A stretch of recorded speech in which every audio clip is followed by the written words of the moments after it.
नमस्कार दोस्तों, स्वागत है स्टडी एज के शानदार वीडियो में।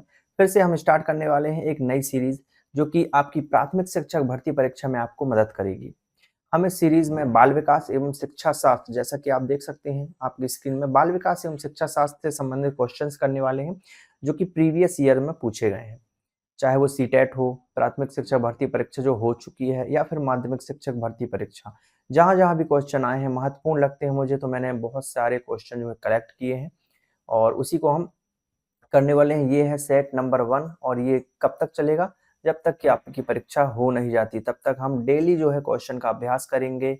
10 क्वेश्चन, 20 क्वेश्चन, जैसे भी मुझे सही लगेगा मैं इसको सीरीज में जो है, इस वीडियो सीरीज में शामिल करने वाला हूँ। तो इस वीडियो को देखिए, समझिए और सबसे पहले क्वेश्चन आप खुद से अटेम्प्ट करें, फिर उसका आंसर देखें।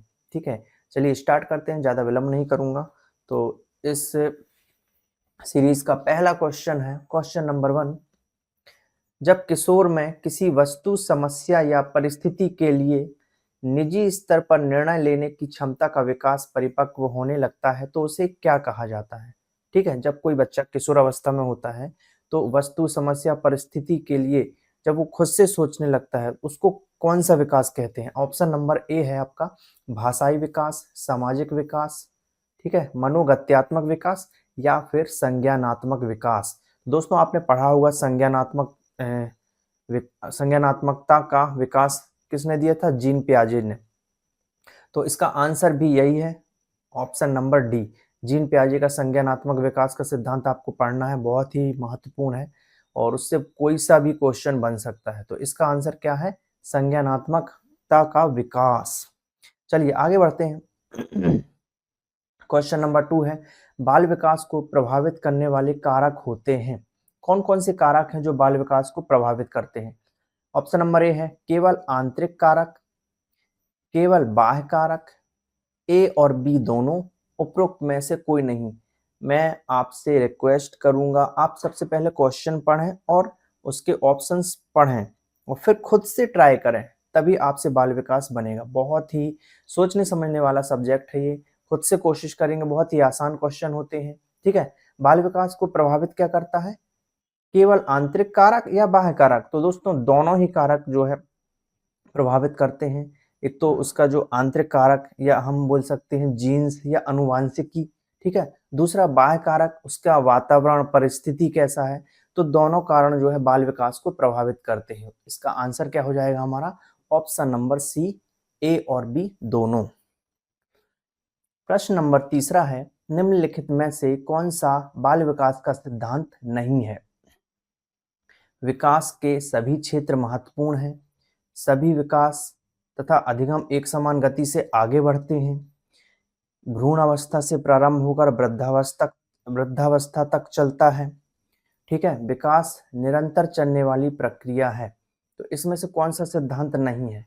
ठीक है, तो सबसे पहले आप सोचिए, विकास के सभी क्षेत्र महत्वपूर्ण है, ये तो इम्पोर्टेंट है, तो इसका आंसर ये तो हो नहीं सकता। ठीक है, तो ये इसमें शामिल है सिद्धांत में। सभी विकास और अधिगम एक समान गति से आगे बढ़ते हैं, ये भी सही है। विकास निरंतर चलने वाली प्रक्रिया है, ये भी सही है। और भ्रूण अवस्था से प्रारंभ होकर वृद्धावस्था तक चलता है, ये भी सही है। मुझे लग रहा है ऑप्शन नंबर सी इसका आंसर है। सभी विकास अधिगम एक समान गति से आगे बढ़ते हैं, ऐसा नहीं है।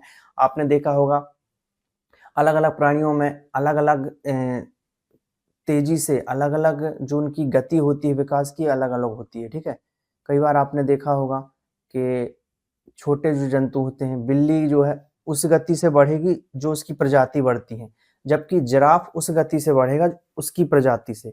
तो सभी विकास जो है एक सी गति में नहीं होते हैं। जैसे हाथी जो है, देखिए हाथी जब छोटा रहेगा तो छोटा हाथी भी वो इंसानों के बच्चे से बहुत बड़ा होता है, तो इंसान के बच्चे उसी गति से बढ़ते हैं जैसे हम बढ़ते हैं।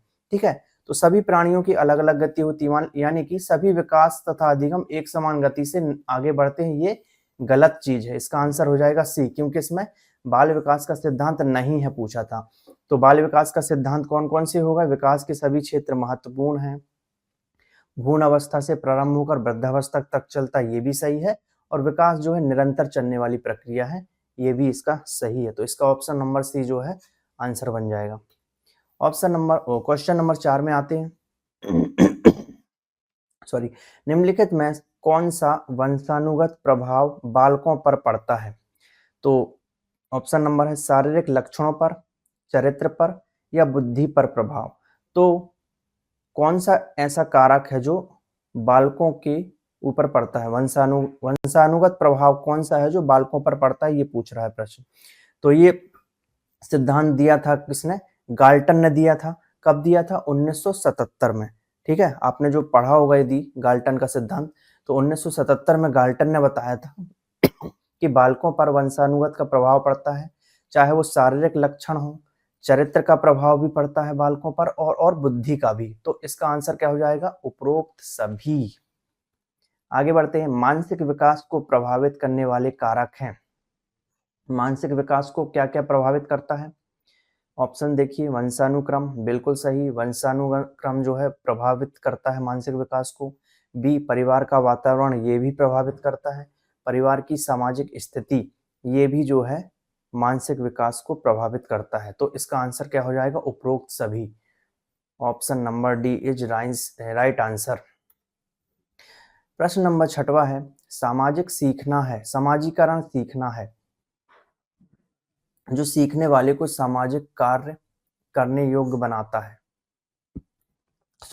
सामाजिकरण सीखना है जो सीखने वाले को सामाजिक कार्य करने योग्य बनाता है। यह किस मनोवैज्ञानिक का कथन है?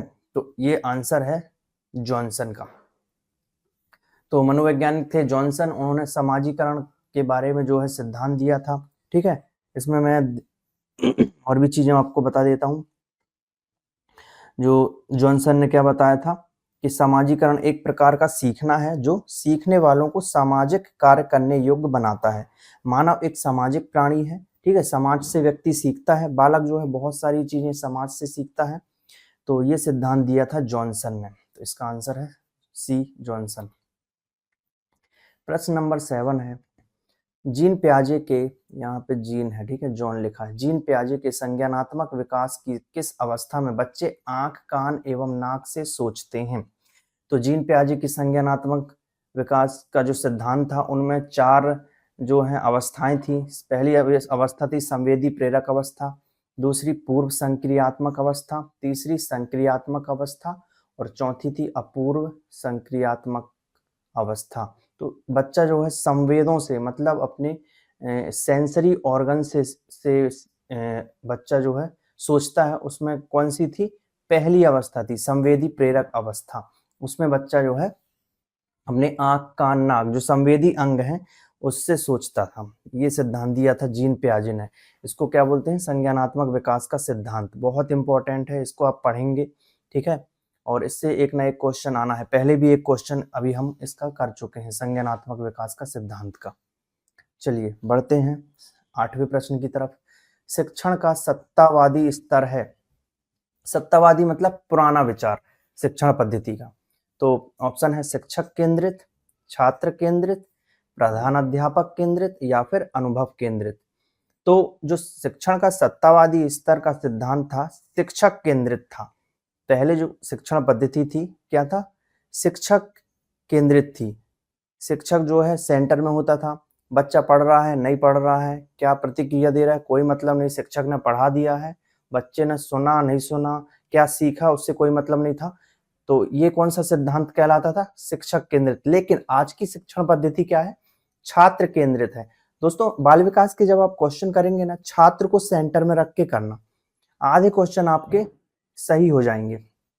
जब मैंने एग्जाम दिया था माध्यमिक स्तर का, जो पेपर था वर्ग 2 का पेपर जो मैंने निकाला था, और मैं माध्यमिक शिक्षक हूँ, तो उसमें मैंने, जब मैं बाल विकास पढ़ रहा था, तब मैंने एक ट्रिक बना ली थी दिमाग में, कोई भी क्वेश्चन जो है छात्र को सेंटर में रख के देना है आपको, तो आधे क्वेश्चन आपके सही हो जाएंगे।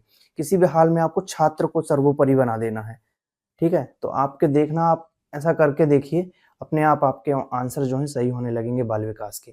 तो शिक्षण का सत्तावादी सिद्धांत, सत्तावादी स्तर मतलब पुराने सिद्धांत क्या था? शिक्षक केंद्रित। इसका आंसर है ए। क्वेश्चन नंबर 9 है, क्रियात्मक अनुसंधान का सिद्धांत उद्देश्य क्या है? ठीक है, क्रियात्मक अनुसंधान का उद्देश्य क्या है? क्या नवीन ज्ञान की खोज, शैक्षिक परिस्थितियों में व्यवहार विज्ञान का विकास, विद्यालय पाठ्यक्रम को निर्धारित समय पर पूरा करना, या फिर उपरोक्त सभी। तो क्रियात्मक अनुसंधान का क्या उद्देश्य है? ये तीनों होंगे, ठीक है। नवीन ज्ञान की खोज करना, बिल्कुल सही है। शैक्षिक परिस्थितियों में व्यवहार विज्ञान का विकास करना, ये भी सही है। विद्यालय पाठ्यक्रम को निर्धारित समय पर पूरा करना, ये भी सही है। मतलब उपरोक्त सभी, ऑप्शन नंबर डी इसका आंसर हो जाएगा। अगला प्रश्न है, यदि छात्र अधिकांश कार्य स्वयं के हाथों से करेगा तो छात्र में क्या होगा? शारीरिक शक्ति बढ़ती है, मानसिक शक्ति बढ़ती है, परिश्रम करने की भावना जागृत होती है, या फिर आत्मनिर्भरता पैदा होती है।